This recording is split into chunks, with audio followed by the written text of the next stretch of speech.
So, welcome to the latest episode of Dating After a Toxic Relationship. In this episode, I want to talk a little bit about cheating. I'm going to have my next podcast on this. I'm going to talk about something a little bit different in this video than I am with the podcast. With the podcast, I did interview a handful of women who cheated, and why they cheated and what that looked like for them and all that. And then I also talked to a few men who were cheated on, and I talk about that in that next episode on my podcast. So if you want to, let's get wicked deep.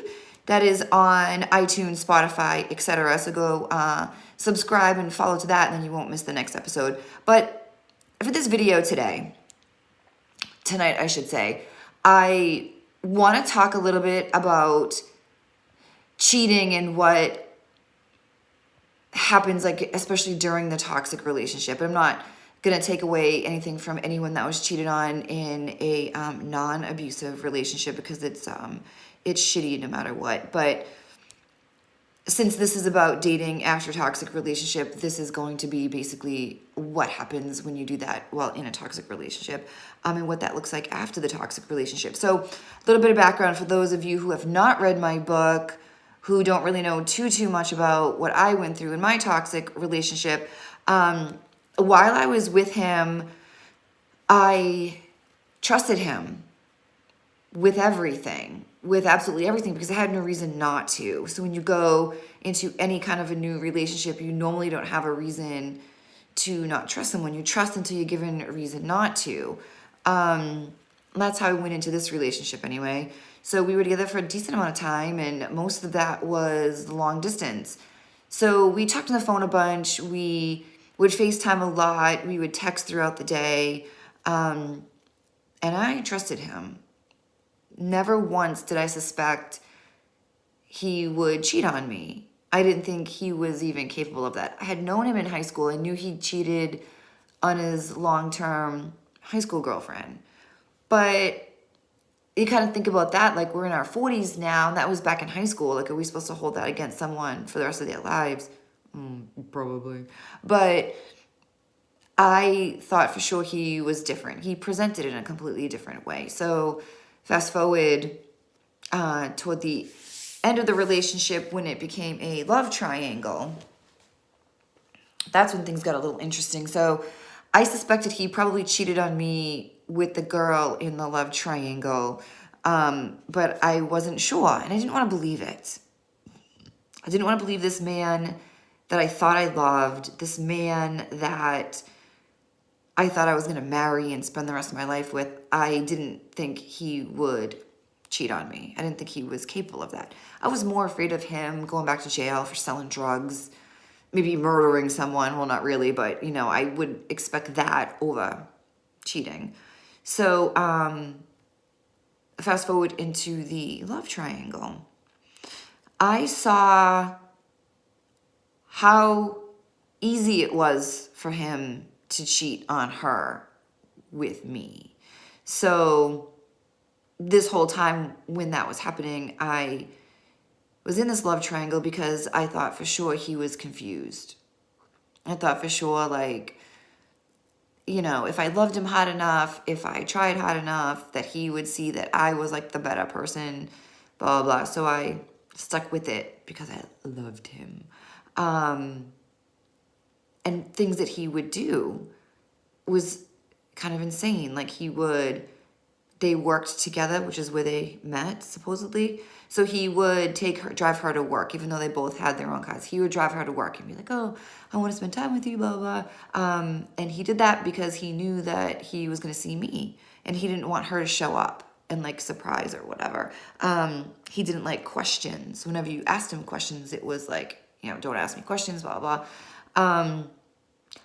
Valentine's Day, he would buy us the same stuff, just different, like, color scheme or whatever. I remember sitting in the car with him, and she was on the phone with him, accusing him of still seeing me.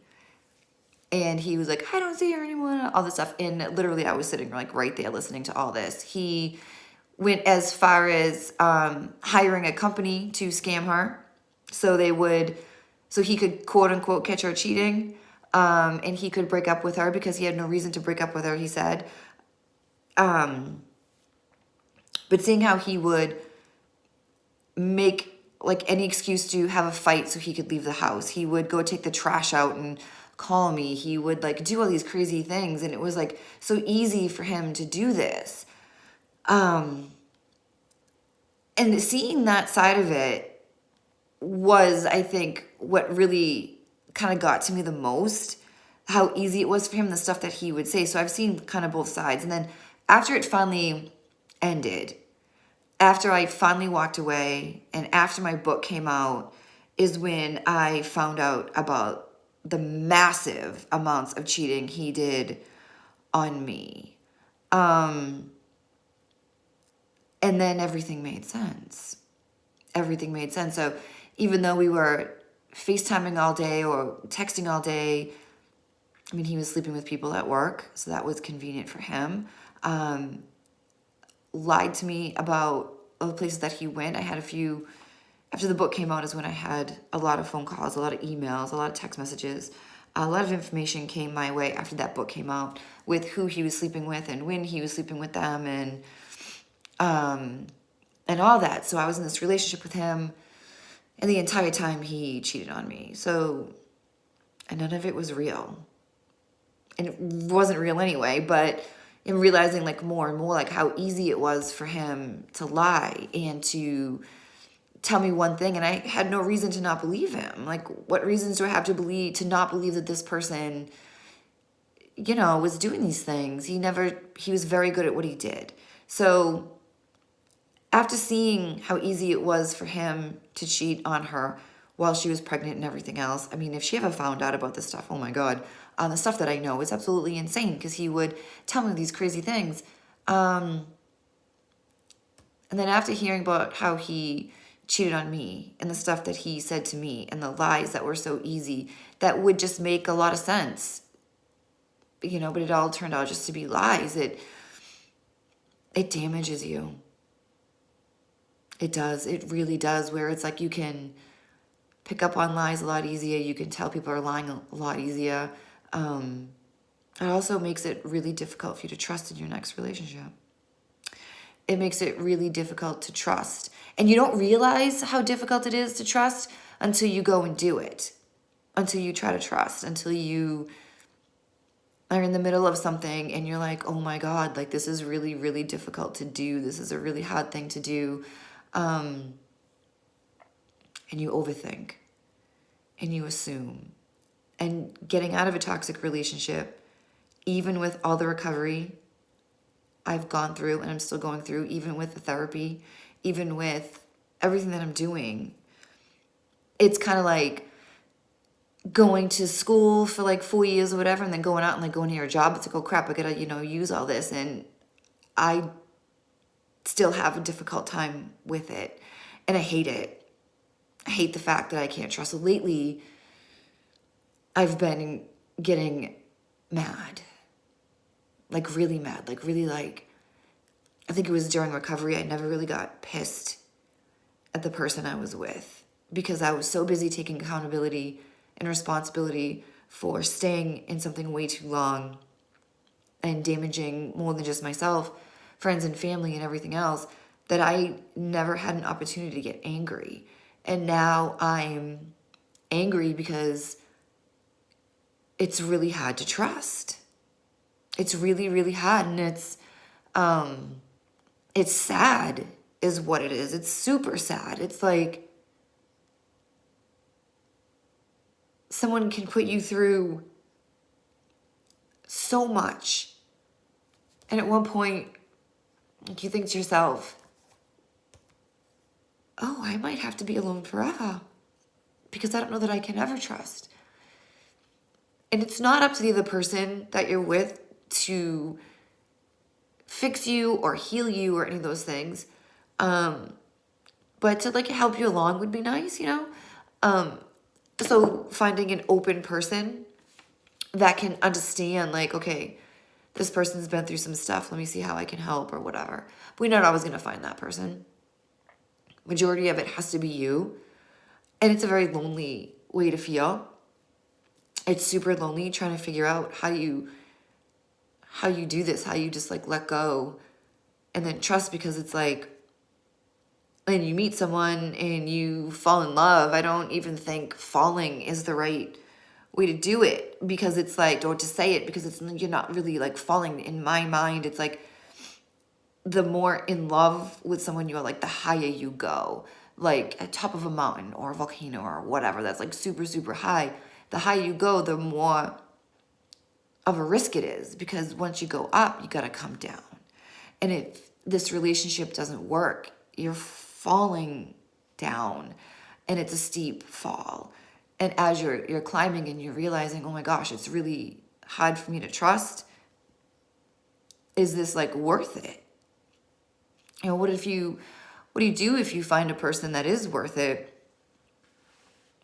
but you're struggling with the trust and you can't rely on that person to do much except for maybe guide you, maybe help you along the way, maybe like be open and listen to what your fears are, and to understand that even though you are in recovery and you're trying to get through everything, that it's not always going to be easy, that you're going to need help.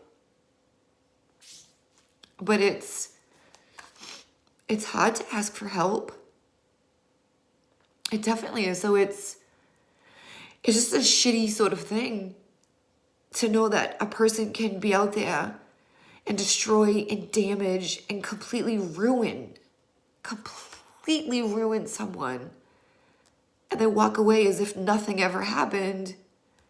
And that person then has to clean up that giant mess that was left in their wake. And then even years later, not knowing if they'll ever be able to be in a relationship where they fully trust someone, even if it's with somebody that they love. And there are times where it's like,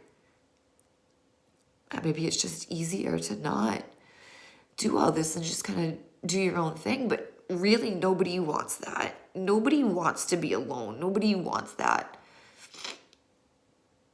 And so it's definitely a struggle. It's definitely a struggle. It's a hard thing. And I think it's okay to be pissed at a person that did these things, and it's okay to hurt, and it's okay to feel that way, but then it's hard to trust. So if you were in a toxic relationship and you've been cheated on, or in any relationship that you've been cheated on, because cheating is hard to recover from. I'm in school now, getting accreditation or whatever for life coaching. So obviously I'm going to be doing relationships and dating and stuff like that. So I'm already certified, but I'm in school right now to get more education, and I've been taking additional classes on the side as well. And it's I learned a lot about cheating and why people do it. Now, people do it if you have a sex addiction like this guy does, or the ex has, then they do it for different reasons. You know, it's like an addiction and this and that. I'm not saying it's okay, obviously, but I'm saying like this is why like people will cheat. And the people who are normally healthy, who are in relationships, who are not addicts or toxic or any of these other things, do it because they don't feel significant. And for a long time, I used to think like people who cheated were just selfish. And then when I learned more about cheating and got deeper into it, I was like, oh my gosh, like it just leads into like so much, which is more of what I'll be talking about on my podcast. But it's a brutal thing to recover from. So if you're in a toxic relationship and the person has cheated on you or is cheating on you, it's going to be tough to heal from that, and then to trust again in a relationship with someone different. And it's a little difficult too, because normally you go from like a toxic relationship healing and stuff into a relationship with a healthy person who probably doesn't really know much about toxic relationships, who just maybe thinks you're a nut job for even staying in it. So there's a lot that you have to face after being in a relationship like this. And people talk about domestic violence and all these other things, which obviously mental abuse is a part of that too. But I think we need to talk a lot about letting people know what the signs look like. I think it's something that needs to be taught in school. It's something that needs to be taught by parents to both boys and girls, because boys are abused too.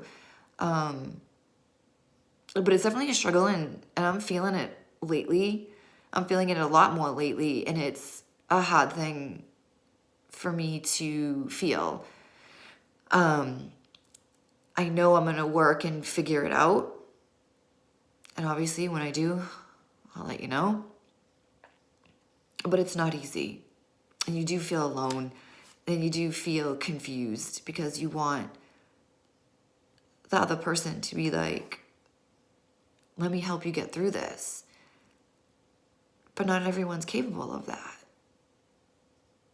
And it's a hard thing. And it's hard too because, like, with friends, I'm going to go ahead and advise that after you recover from a toxic relationship and you start dating, you keep your mouth fucking shut. You tell your friends 0% of your dating, because they're going to judge you like you are in some kind of a fucking competition. And they are going to tell you how wrong you are. And they're going to make you feel like shit. It's not going to be their intention for that, because they're going to say that they care about you and they just want the best for you. But take my advice. When you do start dating again, find one person, whether it's a therapist or a life coach or somebody along those lines, to talk to about this stuff. Do not talk to your friends about this, because they're not going to want to judge you, but they're going to. And that's going to make you feel super alone as well. You can be vulnerable and you can open up to them while you're recovering and talk about the relationship and everything else like that and how horrible it was. And they will be there for you for that. But once you start dating, don't do it. So, fortunately, I have my therapist, who's amazing, who helps me through a lot of stuff. And I have my classes and the things that I'm learning and the things that I'm doing, so I know I'll be able to figure this out. But it's still really sad, and it's still really painful, and it's still a terrible thing to go through, and it's really hard to trust again. So if you're in something toxic, just know that it's going to be, the longer you stay in, the more difficult it's going to be. And that maybe at the end of that relationship, you might find out a lot of stuff. I mean, I found out about a lot of stuff during the relationship that I was in. And I looking back on it, of course, like, all the signs are there.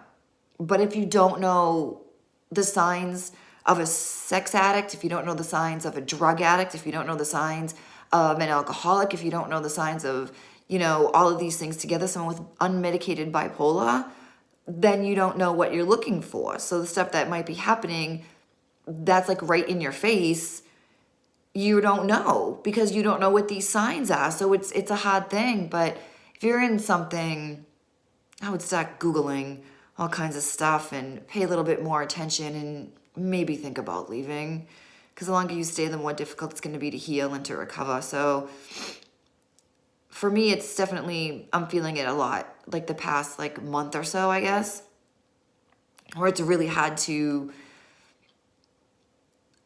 trust. It's really hard to express. It's really hard to say whatever it is that you have to say. And the other person, if they've never been through it, or if they've never been cheated on, they're going to think you might be a little cuckoo for Cocoa Puffs. And it's really hard to explain. And you don't want to sound insane, and you don't want to do all these things. But at the same time, you're in survival mode. Like, your brain always wants to be in a spot where it feels familiar and comfortable. And we would rather experience, it's easier to experience the negative that we've already experienced than it is to experience positive. So would it be a massively positive thing if I just, let loose and trusted? Yeah, probably. But it's so hard, and my brain is like, let's go back to this. Let's stay where it's comfortable and not trust. So it's going to take me a little bit of time to rewire my brain, to think about things in a different way, to ease myself into letting go and to relaxing, but it's something I have to do. And it's more work that'll just benefit me and, the other person. And I think it'll be a really good thing, but it's not easy. It's very difficult. So the stuff that happens after your toxic relationship, especially if you've been cheated on, it's tough, but I think I'll be able to get through it and then help a lot more people with it. But so if you've been in a toxic relationship and you're recovering from it, just be aware that when you do start dating again, that the trust part might be a little bit more difficult. And if you can find someone that's open, that wants to understand, that wants to know a little bit more, that will, want to help you through it. You don't need to find someone like that, but I think it might make it a little bit easier. But just because the person's not able to understand it or to guide you through it the way you want them to, it doesn't mean that they're not worth it. It just means that you're going to have a little bit more work to do by yourself. And it's not necessarily a bad thing, but I think it's definitely going to be possible. So look out for my podcast coming out next week. I will be talking about the women who have cheated, why they cheated, how they felt after they cheated, and the men that were cheated on, and how that affects their relationships. None of these people were in anything toxic or abusive. They were in typical healthy relationships, and cheating happened because it does happen to a lot of people. It's something that women like to talk about and, men don't really like to talk about. So it'll be really interesting to listen to my podcast and listen to what some of the men experienced after they've been cheated on and how that affects their relationships going forward. So check that out on Spotify. Also check out my new website, kellysmithdatingcoach.com. I changed everything up. I redid my website because I'm going to start working with people with dating, building profiles online, how to get through first dates, how to what to wear, how to ask questions, what questions to ask so you can get certain answers without sounding crazy. And also relationship coaching. So I'm super psyched about that. So check out kellysmithdatingcoach.com.